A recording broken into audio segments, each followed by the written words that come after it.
Operation Defensive Shield aimed at crushing the wave of popular resistance, or intifada, which had erupted the previous autumn. We're here today to mark the anniversary of that disastrous operation. Disastrous for the people of Palestine, for their economy, for the dozens murdered in the Israeli offensive. The following is a list of war crimes Israel committed in the course of Operation Defensive Shield 8 years ago. Ambulances. During April 2002, ambulances were denied access to the wounded on more than 350 occasions. 185 ambulances were hit by Israeli gunfire.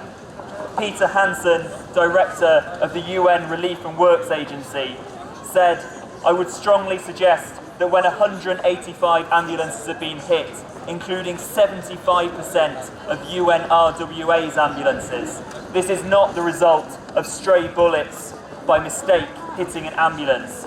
This can only be by targeting ambulances. This is how Israel carries on its bloody war against the Palestinian people." A further war crime committed by Israel 8 years ago during Operation Defensive Shield, and continued as common practice since then, are human shields. In virtually every case in which the Israeli Defense Force soldiers entered civilian homes, they were accompanied by Palestinian civilians who were participating under duress. The forced use of civilians during military operations is a serious violation of the laws of war, as it exposes civilians to direct risk of death or serious injury. A further war crime committed by Israel during Operation Defensive Shield was summary executions. There is extensive evidence of summary executions, but tracking these down have been difficult as most of the witnesses have been imprisoned by Israel. Human rights organisations confirmed 8 summary executions just in the course of a month by the Israeli military, with reports of dozens more. During Operation Defensive Shield, Israel targeted civilians. As the sergeant of an Israeli regiment in the Jenin refugee camp said in the Washington Post, the orders were to shoot at each house. The words on the radio were to put a bullet in each window. Dozens of homes were bulldozed in Jenin refugee camp with their occupants still inside. Of the 52 confirmed deaths in Jenin, at least 22 were civilians. More than 5,000 Palestinians were arbitrarily detained during the operation. They were denied any access to lawyers. Indefinite detention was made legal by military order, subject to approval only by a military tribunal, and using secret evidence, and there are numerous allegations of torture. By June, following Operation Defensive Shield, 1,500 Palestinians were still being held illegally.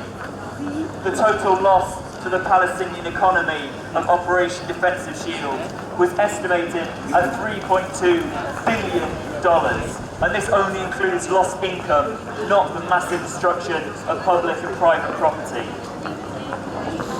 The civilian infrastructure destroyed in Israel's attacks just before the 1st of March 2002 amounted to extensive damage to 4,000 buildings, including 7 hospitals, 30 mosques, 12 churches, and the destruction of 134 water wells.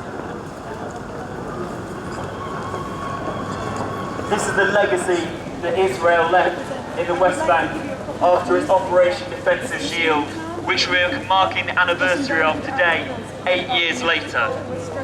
During March and April 2002, in all the cities and towns which Israel reoccupied during that period, the vast majority of government ministry buildings, universities, libraries, media outlets, sewage and water systems, and electricity infrastructure were attacked or substantially destroyed. According to Birzeit University, the goal was the complete destruction of the Palestinian infrastructure. Damage in this period is estimated at over $350 million. One of the last areas of resistance to to Operation Defensive Shield was Jenin refugee camp. Specially designed D9 armoured bulldozers produced by Caterpillar were used to level the entire centre of the camp, smashing down buildings with whole families still inside.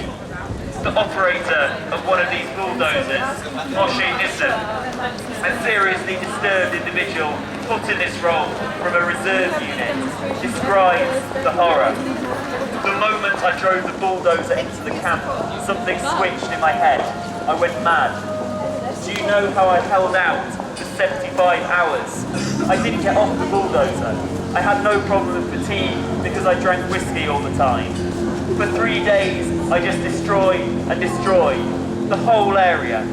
Any house that they fired from came down, and to knock it down, I tore down some more. They were warned by loudspeaker to get out of the house before I come, but I gave no one a chance. I didn't wait. I didn't give one blow and wait for them to come out. I would just ram the house with full power to bring it down as fast as possible. I wanted to get to the other houses, to get as many as possible. Others may have restrained themselves, or so they say, but who are they kidding? Anyone who was there and saw our soldiers in the houses would understand they were in a death trap. I thought about saving them. I didn't give a damn about the Palestinians, but I didn't just ruin with no reason. It was all under orders. This is the uncensored testimony given by one of the operators of the military bulldozers used by Israel in the Jenin refugee camp 8 years ago this week. It continues. Many people were inside the houses we had to demolish. They would come out of the houses we were working on. I didn't see with my own eyes people dying under the blade of the D9, and I didn't see houses falling down on live people. But if there were any, I wouldn't care at all. I'm sure people died inside these houses, but it was difficult to see. There was lots of dust everywhere, and we worked a lot at night. I found joy with every house that came down, because I knew they didn't mind dying, but they cared for their homes. If you knock down a house, you buried 40 or 50 people for generations. If I'm sorry for anything, it is for not tearing the whole camp down. For 75 hours, and with no break, Moshe Nissim sat on the huge bulldozer, the flag of his favourite football team flying from the back, charges exploding around him, and erased house after house. Far from being an exception, Moshe's company was later awarded a citation for outstanding service at Jenin by the Israeli state. Operation Defensive Shield concluded with the division of the West Bank into 8 areas.